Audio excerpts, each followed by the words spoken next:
municipal. Monsieur le député de Jonquière. Oui, Monsieur le Président, nous savons qu'un projet important d'agrandissement du port de Québec est présentement à l'étude au fédéral. L'objectif de ce projet, c'est d'aménager un quai en eau profonde pour que les navires s'alimentent en pétrole en provenance des sables bitumineux de l'Ouest canadien. Le ministre de l'Environnement évite de se prononcer sur le fond du sujet en prétextant que les détails ne sont pas connus.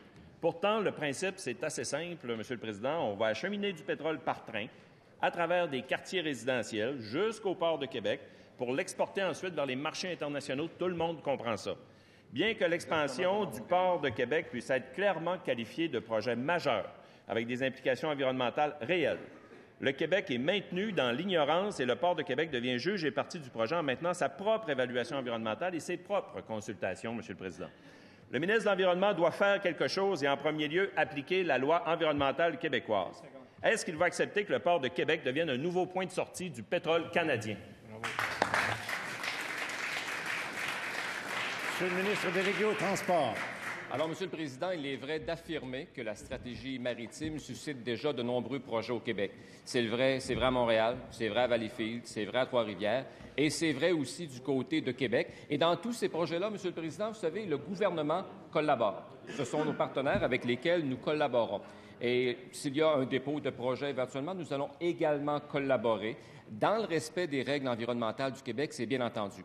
Mais la bonne nouvelle là-dedans, Monsieur le Président, c'est qu'effectivement, la stratégie maritime du Québec porte déjà ses fruits. On va créer des emplois et stimuler l'économie du Québec.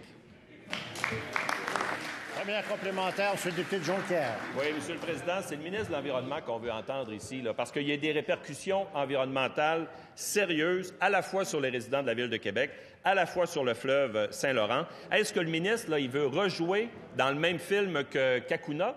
Alors, Monsieur le Président, les citoyens veulent être consultés. Le gouvernement fédéral n'est pas en mesure d'exiger une évaluation environnementale. Est-ce que le ministre de l'Environnement va mandater le Bureau d'audience publique sur l'environnement sur le sujet? Bravo, bravo. Monsieur le ministre de l'Environnement.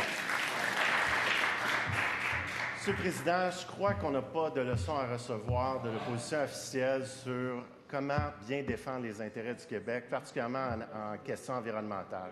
Surtout lorsqu'on se rappelle que sur la question du projet Enbridge, le Parti québécois a choisi de jouer à la politique de la chaise vide et n'a pas représenté nos intérêts devant l'Office national de l'énergie. Comme également, lorsqu'ils étaient au gouvernement, ils ont formé un comité de travail avec l'Alberta pour mieux voir comment ils allaient développer l'industrie du pétrole. Comme ils ont décidé de développer Anticosti sans faire aucune évaluation environnementale. Comme également aussi, ce qui est intéressant, c'est que sur TransCanada, nous avons établi des conditions très claires pour défendre les intérêts du Québec. Nous le ferons de la même façon pour le projet de port du Québec, monsieur. De Québec. Complémentaire, Madame la leader de l'opposition. Puisque deux ministres jusqu'ici, Monsieur le Président, n'ont pas voulu vous parler véritablement du projet, je vais vous en parler, moi. J'ai ici la carte de la voie ferrée. Elle passe à côté de garderies, de l'école Saint-Paul-Apôtre, une école primaire, de l'école Jean-de-Brébeuf, une école secondaire, du cégep Limoilou et traverse les quartiers centraux de Mézeray, du Vieux-Limoilou, en plein cœur de Lairet et en plein cœur de Vanier, des zones extrêmement denses, des zones résidentielles. C'est ça, le projet. Alors, ce qu'on veut savoir, c'est est-ce que vous allez enfin vous en mêler et faire respecter les droits du Québec? Monsieur le ministre de l'Environnement. Dépôt? Consentement pour le dépôt? Dépôt. Monsieur le ministre de l'Environnement.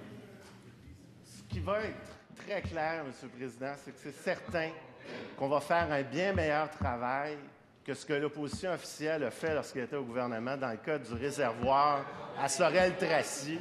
Je m'excuse. Ça fait 3 questions.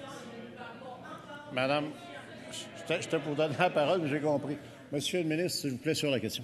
Comprendre que l'opposition officielle ne veut pas se faire rappeler son comportement en matière de gestion de pétrole, particulièrement lorsqu'ils ont autorisé.